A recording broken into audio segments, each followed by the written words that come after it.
Jaelan, wanted to ask you about the event over at the Lotus House you participated in the other day. How was that? Yeah, that was incredible.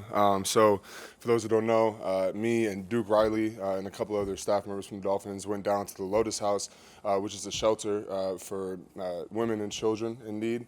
And so we went down there, and basically all the kids filled out a wish list of Halloween costumes that they wanted. And so we got them all their costumes and got to hang out with them and do arts and crafts and tutoring and stuff. So it was a blessing to be able to hang out with them.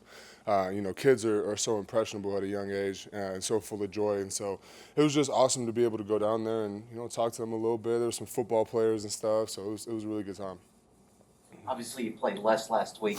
Was the sense you got from Josh and the linebacker coaches it was because you were limited in practice last week as opposed to game plan stuff? Yeah, I mean that has to do with it. I mean we also have game plan differences every week, so you never know how it's going to really play out. I just have to stay ready myself whenever my name is called.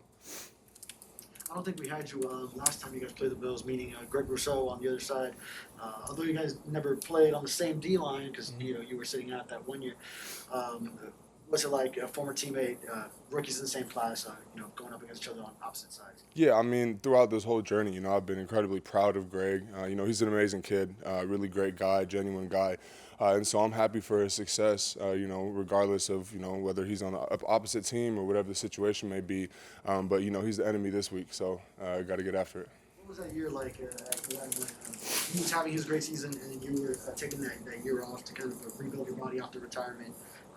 And, kind of, what were you able to take away from what he did that season? I mean, it was kind of crazy because you just, every game goes by and you just, oh, Greg had 2 sacks, Greg had a sack, whatever. And at the end of the year, he has 15 and a half, and you're just like, wow, like, it's pretty impressive for a freshman.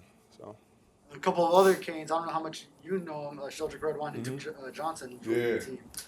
How often were they around while you were there? Sheldrick was around more often because he had just left in 18, obviously. And so I've actually talked to him a few times prior to him coming here.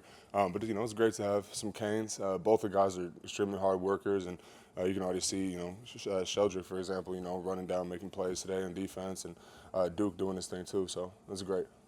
10 when Duke was playing at UM. Who knows, man? I don't even know what he was there. All I know is I see like the Canes access and stuff. I'll post like throwback clips. I know he had one huge game. I think it was against Duke or something like that. Ironically enough, but the camera quality doesn't look like it was from anything recent. Frank will run. Man, honestly, yeah, it's funny. Your thoughts, just 7 games into your pro career, how you're doing? Do you think, Jaelan? I feel like I need to do more. To be honest with you, I definitely feel like I need to just continue to improve and play better. I'm not gonna keep saying, "Oh, I'm feeling comfortable." I feel like I'm comfortable at this point. I just need to elevate my game. So yeah, that's all that is. Contact with Greg these days at all?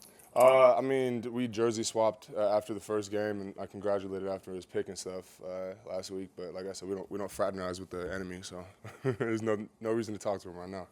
Jaelan, I know gap integrity is always important, but when you're facing a quarterback like Josh Allen who can extend and make so many plays, how important is it against a guy like that to make sure you're being really, having that rush and gap integrity in the pass rush game? Yeah, I mean that's always important. Like you said, against mobile quarterbacks, obviously that's kind of a added part of the game that you kind of have to worry about. But we're just gonna stay true to our game plan, stay true to our assignments, and play our asses off. So.